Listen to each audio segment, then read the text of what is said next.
But there can be no grave for Sherlock Holmes or Watson. Shall they not always live in Baker Street?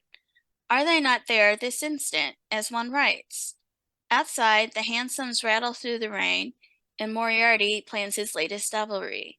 Within, the sea coal flames upon the hearth, and Holmes and Watson take their well-won ease. So they still live for all that love them well, in a romantic chamber of the heart, in a nostalgic country of the mind, where it is always 1895. Hello, everybody, and welcome to Dynamics of a Podcast, the only podcast dedicated to Professor James Moriarty, Napoleon of Crime, and arch nemesis of Sherlock Holmes. I'm Madeline Quinones, and I'm joined by my lovely co-host, Dixie Parkinson. And what you just heard was an excerpt from The Private Life of Sherlock Holmes, which was the seminal work of Sherlockiana written by Vincent Sterrett in the 1930s. And it's just a lovely piece, and it really seemed to kind of, I don't know, it just felt right to start this episode, which is actually about Moriarty in the news. And that's what we're calling this.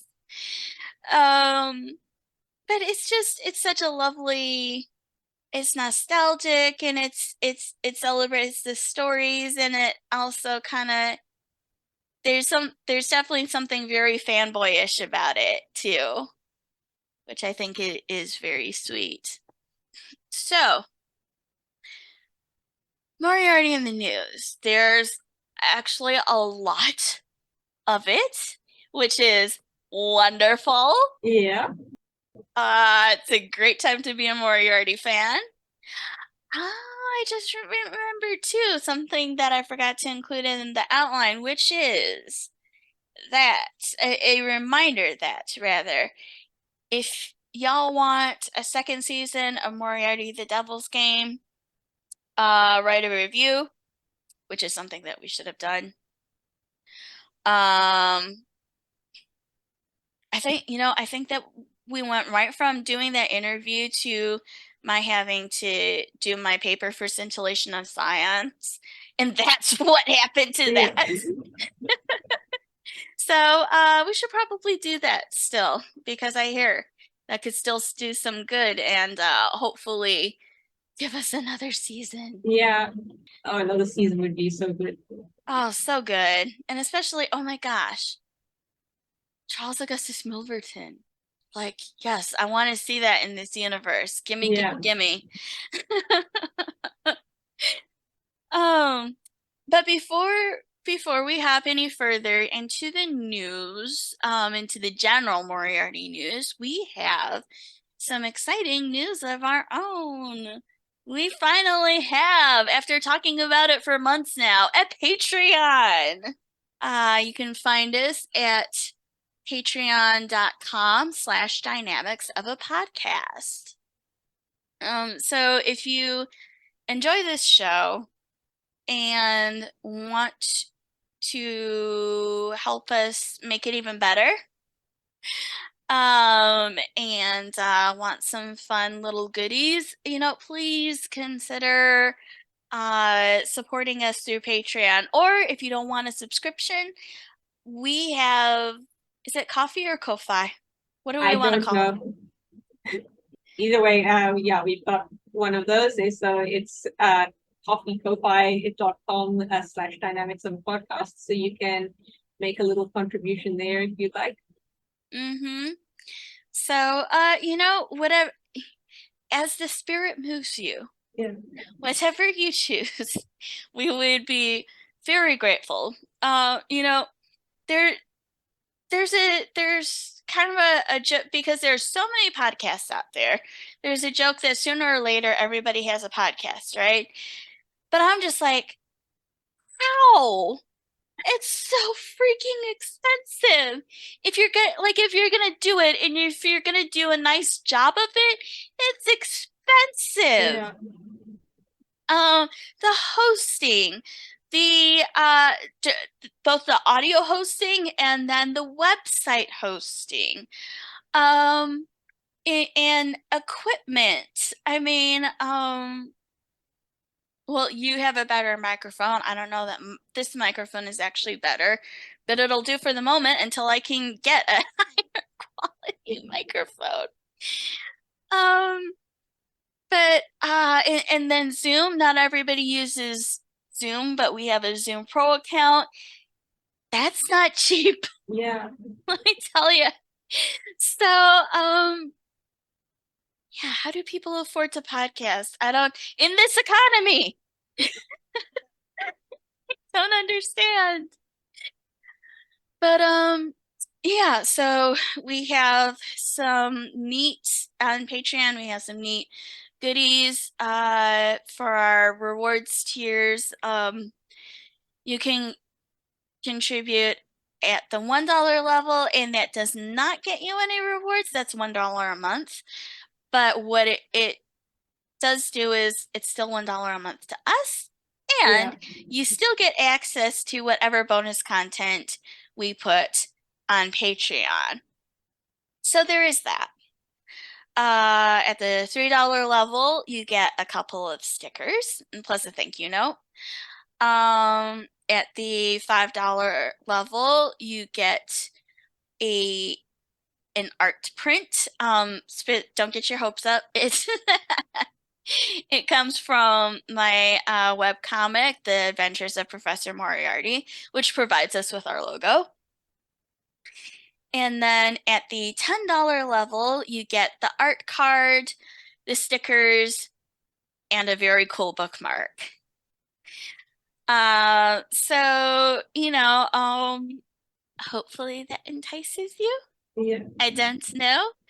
But we want to definitely want you guys to have something cute and fun um as a thank you for helping support us.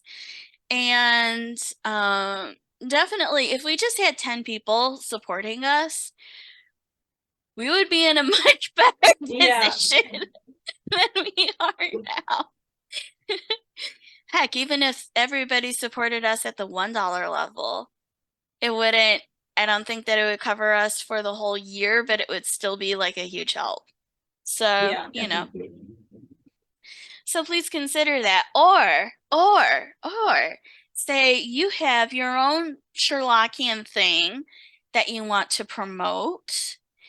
If you can afford perhaps to sponsor us, maybe even for a limited time, we would be more than willing to do an advertisement for you at the top of the show. Um, you know, Contact us, dynamicsofapodcast@gmail.com. We are just a couple of poor millennial podcasters trying to give you a nice show here. Yeah. So if you are willing to help us out in any way, shape, or form, it's much appreciated. And now on with the news.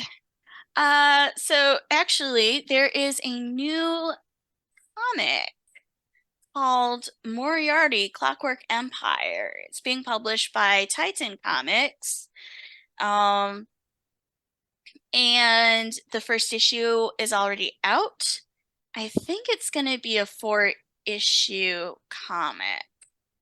I don't know why I'm thinking that, so don't quote me on it.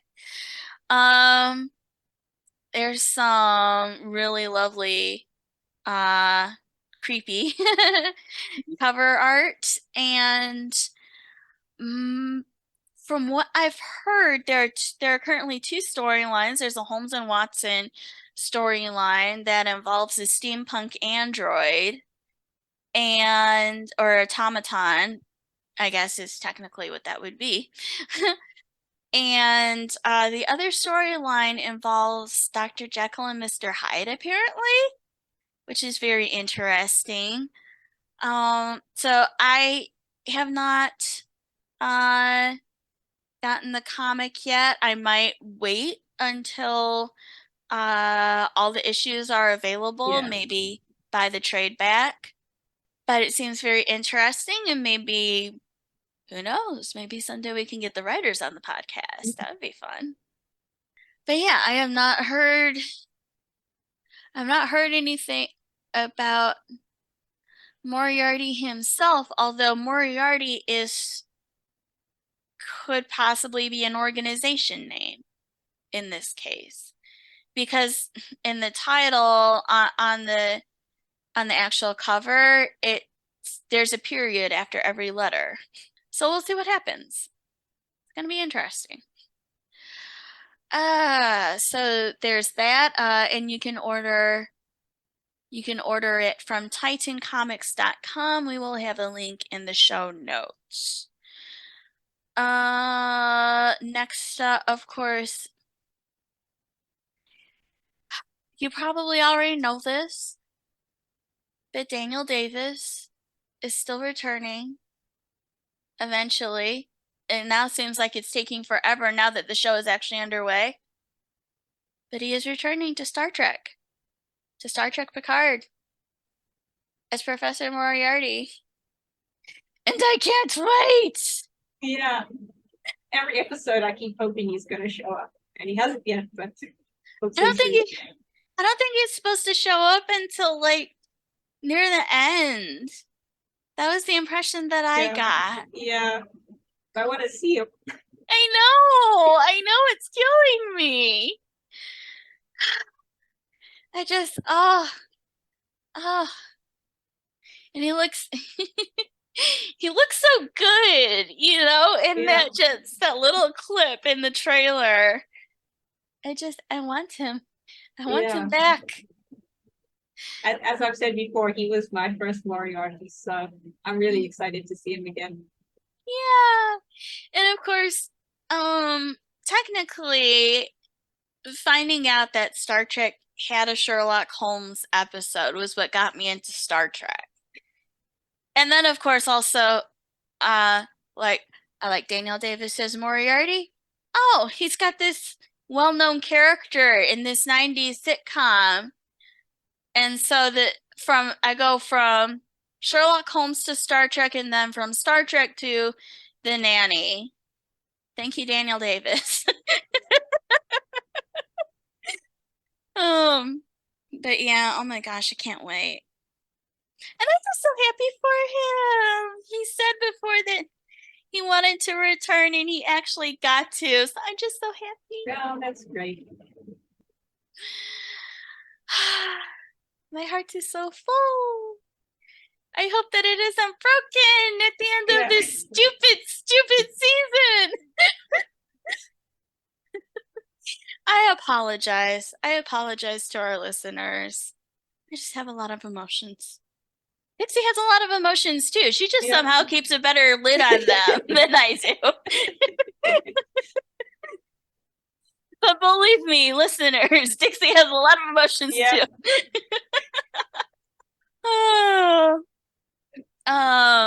But yeah, sometime in the next few weeks, we will be seeing Holodeck Moriarty return to our screens, and it's going to be wonderful. Following that, almost immediately after Picard wraps up, actually, is scheduled to wrap up, Ken Ludwig's new play, Moriarty, a new Sherlock Holmes mystery, is going to be premiering at the Cleveland Playhouse April 29th through May 21st. This spring, we're getting a new Sherlockian play from Ken Ludwig, who is like one of the great, I think, American playwrights of this postmodern age, and just brilliant with Baskerville and the Games Afoot. And now we're getting a new play, and it involves Moriarty and Irene Adler, and I think that also I think that the Bruce Partington plans get folded into this or something like that. It's gonna be, yeah, an investigation into the Bohemian King's stolen letters cascades into an international mystery filled with spies, blackmail, and intrigue. With world peace at stake, Holmes and Watson join forces with American actress Irene Adler to take down cunning criminal mastermind Professor Moriarty and his network of devious henchmen. 5 actors play over 40 roles in this brand new adventure that has danger and laughter around every corner. It sounds fabulous. Yeah. I'm still hoping to be able to run out and watch the play myself and hopefully interview Ken for the podcast. Because this just sounds amazing. And I definitely especially want to see it in this first professional setting. Actually, it'll be the first time that I watch a Ken Ludwig play professionally. Because Baskerville was in a college theater. I mean, they were good, don't get me wrong, but it was a college theater. And then Games of Foot was at a community theater. And again, they were good.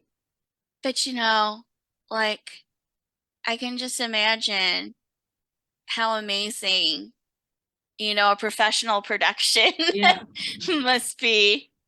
So I'm really excited about that. And Ken's plays tend to really disperse around the country and even around the world once they've debuted. So if you are not able to make it to this premiere, then sooner or later this play is going to come your way. I mean, I've seen advertisements for like Baskerville in European countries. So it does do the rounds. That's really cool. It is. So Moriarty, that's coming up, and hopefully that'll be an episode upcoming on the podcast. Very excited about that. And then going all the way out to the last weekend of July is Holmes in the Heartland, which is a conference run by the Parallel Case of St. Louis. And I've never been to a Holmes in the Heartland before, but I mean, it's a Midwestern conference for one thing, which is wonderful because, so much of Sherlockiana happens out on the East Coast. So it's cool to have something out this way, generally out this way. And it's a full weekend.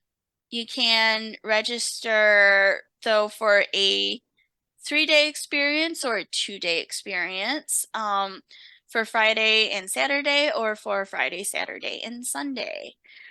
And I do hear that if you want to get a room on the conference room block in the hotel, probably you should get that hotel room booked soon because the hotel is expecting to fill up. But yeah, this sounds like it's going to be a really great time. The theme is arch enemies, and the logo for this conference is an absolutely hilarious shot of it's the Sidney Paget illustration of Moriarty, and on top of his head, he's got the St. Louis logo. He's got the arch on top of his head. And the speakers include Ray Betzner, Cindy Brown, Steve Doyle, Beth Gallego, Mike McSwiggan, Kristen Mertz, Monica Schmidt, and the St. Louis Costumers Guild. Has a really amazing lineup. And it just, oh yeah. And after dinner on Saturday, we will be, I say we because I'm registered, of course, for the conference because I'm not missing this. But after dinner, we will be entertained with the Alpha Inn Goose Club trivia, hosted by Brad Kefauver and Steve Mason. It's gonna be great. If you were at 221 BCon last year, or I think I brought it up in our recap episode of Con. Alpha and Goose Club trivia is a lot of fun. It's very silly and it's a lot of fun. So that right there, I feel like is incentive to come to the conference. The weekend is July 28th through 30th. And on the final day, on Sunday, there's going to be a trip to the St. Louis Arch, which sounds awesome. So yeah, it sounds like it is going to be a really amazing time. I am really looking forward to it, and since the theme is arch enemies, I expect that I am hoping to have a reasonable amount of Moriarty and Moran material Yeah. uh, to provide for this podcast. So we'll see what happens. That's a ways off. And I'm trying not to wish away my year. And of course, late in the year, in November, is going to be the 60th. Holy cow, how's it 60 years already? 60th anniversary of a certain TV show. I think it's like Doctor What, Doctor When, Something Doctor like that. Doctor Who. Really looking forward to that. Hoping to be honest that we don't see. Um, I feel like we can let the master rest for a little bit on the Yeah, show. However, on this show, I do believe, Dixie, you might have some kind of presentation or something. I might. And we might mention a few Sherlockian elements in Doctor Who as well. So, yeah, that's something to look forward to late in the year. It's going to be a lot of fun. I can sit back, shut up, and let you talk. That's going to be interesting. Hmm. It's going to be fun. I'm sure it's going to be fun. But before a lot of this takes place, and there is 221 BCon coming up, which is April. It is April 14th through the 16th in Atlanta, Georgia. And it is going to be the 10th anniversary of Con. So it's supposed to be a really special con. They're doing a lot of throwback panels. It's a big celebration, and rightfully so. Because here's the thing, there have been multiple Sherlockian conferences that have popped up in the past decade or so, like since 2010. There have been several that have come up, and for one reason or another, they have unfortunately not been able to continue. 221 Becon is still here. It's the one that got started in the midst of all this that is still here with us. So I definitely think that's something to Yeah. celebrate. Especially after COVID and everything, which I imagine also wiped out quite a few of these conventions. Yeah. Well, I mean, oh my gosh. And 221 Becon was one of the first casualties of COVID. One of the very first things to get canceled because it it was scheduled to happen just a few weeks after most states started locking down. So, um, yeah. But it's here. It's wonderful.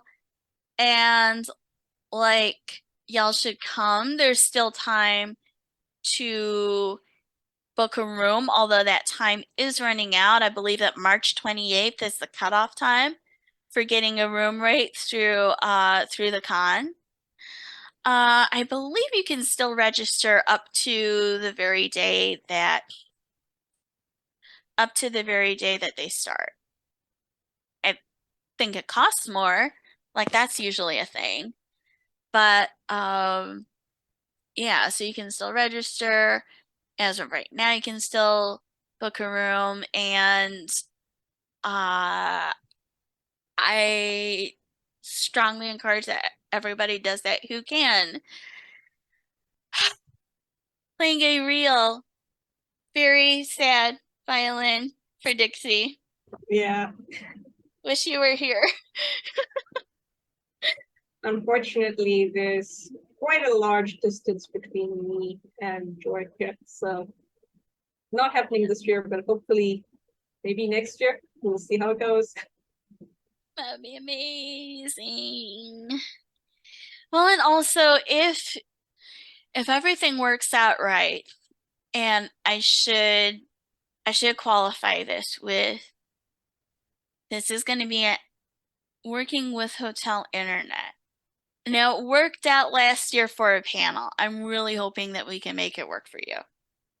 I'm just saying there is that chance that it might not. Yeah.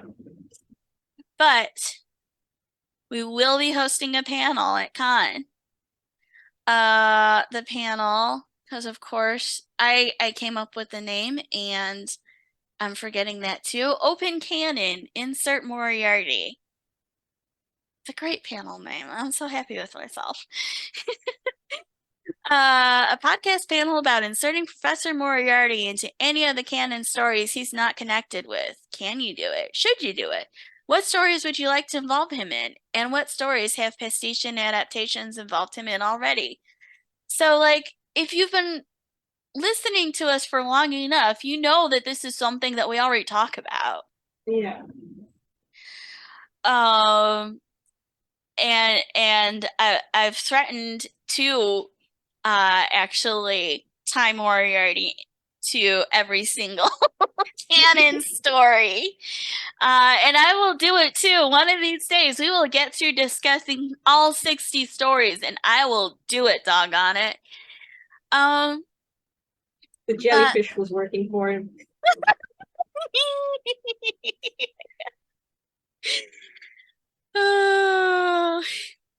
but anyway, I'm hoping that panel's going to be a lot of fun. Now, here's the funny thing.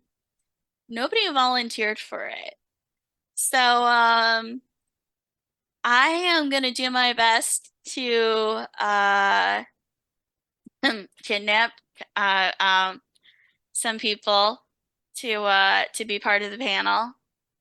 If I really can convince somebody to be part of it before the panel starts, well, I'm hoping we're gonna have an audience. I will ask somebody from the audience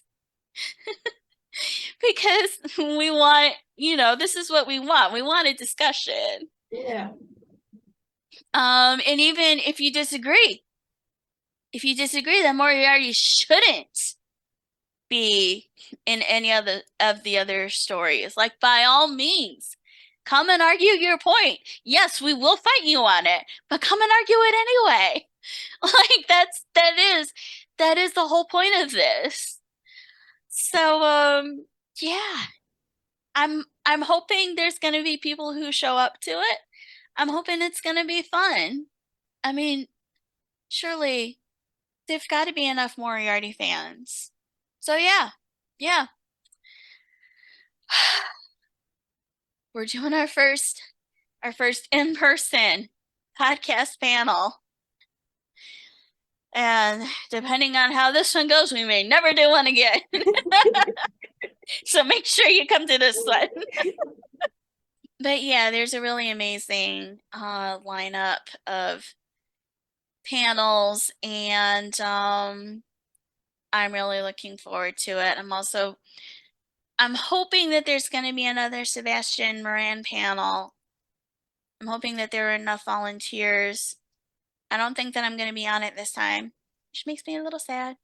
It's okay. I was on the one last year, and hopefully I can still attend this one and still get the chance to express my newfound undying love for Billy Boyd as Yes. Colonel Sebastian Moran. So yeah. Um there's just, oh my goodness. And there's gonna be a showing of the oh heck. What is it? The Asylum uh mockbuster movie Sherlock Holmes, which came out a year after the first Robert Downey Jr. film. Wait a second, Dixie, do you even know about this movie? Have you ever heard of it? No, I mean I know what the asylum is. I haven't heard of a Sherlock Holmes movie by then. Okay, Watson, and it is, gosh, I'm forgetting his name. From Torchwood, Gareth David Lloyd. I think that's it. Yeah. He plays Watson. Um, and it's also known as the Sherlock Holmes and Dinosaurs movie. Oh, actually, I think I have heard of this. I think my brother has told me about it before. I think the dinosaurs are all mechanical, ultimately. It's very super steampunk on a low budget. But I've still never seen it. I am gonna watch it at this showing because I'm pretty sure that it's gonna be the best possible first time that you can have watching this movie. Yeah. Really looking forward to it. So yeah, there's a lot of there's a lot of stuff here. Hoping I'm hoping to get to more panels this time. But yeah, and the lovely thing is that with this being the 10th anniversary, I think usually 221 Becon's panel focus is about 50-50. 50% Sherlock Holmes, 50% general fandom and other fandoms. This year, it's like 75% or more Sherlock Holmes. Uh, so it's a really great lineup, and I am really looking forward to seeing the schedule. And the badge art for the name badges is absolutely beautiful. I'm not going to be able to find it in time to show you, but it's gorgeous. And it actually has Holmes and Moriarty on it at Reichenbach. Oh, nice. And it's actually really, you know what? Doggone it. Now I just have to try to find it and show you because it's beautiful, and we will try to have a link to that. Oh, that's really cool. Isn't it beautiful? Yeah. Is that the food truck at the bottom? Yes, yes, that's a food truck. And then there's the Asylum dinosaur in there. And there's the Hound of the Baskervilles, Mm-hmm. bees. Bees. Ah, that's really cool. Yeah. And it's so beautiful. It kind of funny but beautiful. The way that Moriarty and Holmes like wrestling at Reichenbach is juxtaposed with two friends who are hugging at con. It's so weirdly sweet. And it's like that is 221 Beacon right there. Oh, I love it. So yeah, I'm really excited about this. And what's the name on my badge gonna be? I think it's gonna be Madeline Q. I think that's what, because it's a 15 character limit for your badge name. So of course my first and last name plus, a space in between the two is 17 characters. So my badge name will be Madeline Q. And if you see me and you don't make it to the Moriarty panel, but you want to say hi and talk about Moriarty, like come see me. I am still shyer actually than I think that people think. So I'm not good. I'm not that good at going up to people and being like, "Hey," but you are more than welcome to do that to me. And I am hoping to have some little Moriarty and Moran goodies to hand out. I'm hoping to have badge ribbons. Don't know for sure yet, but I really, really want to. And if I do, they're not even going to be Moriarty focused. They're going to say Pro Moran agenda. So come to me for the Pro Moran agenda ribbons. And if I don't have ribbons, I'll have a bookmark for you. So, yeah, I'm hoping to be able to do some light promotion of the podcast at Con. That'll be exciting. And Con in general, I think, is going to be really amazing this year. Like, definitely, if it's possible for you to come, this is the one to come to. I don't know about any guests this year. I hope Curtis Armstrong is coming back. And that he and Ashley are doing their Curtis and Ashley panel because that was hilarious. Everybody loved it. We want more. But it's possible to get in Thursday night and hang out with Sherlockians, and it's possible to hang out with Sherlockians Sunday night and leave Monday morning, which is what I'll be doing because I'm driving. And it's a long drive. And weirdly enough, I'm looking forward to it. It'll be better this time. I've done it. I've done the thing as a round trip once before. So now I know. It's gonna be crazy. It's gonna be crazy. But then I don't have the stress of going through airports and going through security. It's all very germy. At least I don't have to do that. So, yeah, come to con if you are able.